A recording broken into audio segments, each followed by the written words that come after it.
ben nagram van Zion có chia ngõ chun khen chia mi chiang mi na he lom in leng về câu chẳng ni na xuân và na kha đêm tăng a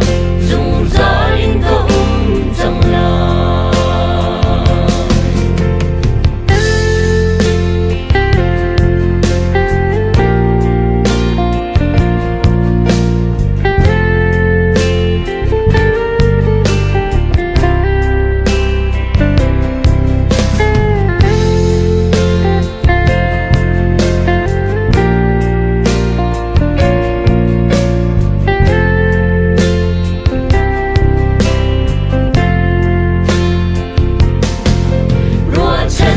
cho cần phạt chun cần mi kia hul để lại cần khăn dia hul để lại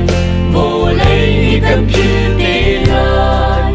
chun gian tu phật thăng tra tin thì sân là đồ cần xa lại Chrisun bana kha đêm tăng a dùng ra in cần lên tăng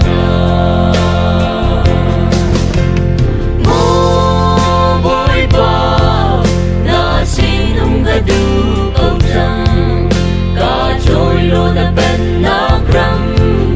van Zion cứ chia ngõ chun khen chia mi chiang mi na he lô bin leo về câu chẳng ni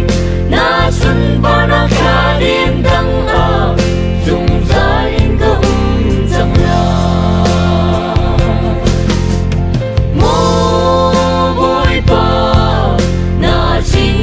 du câu rằng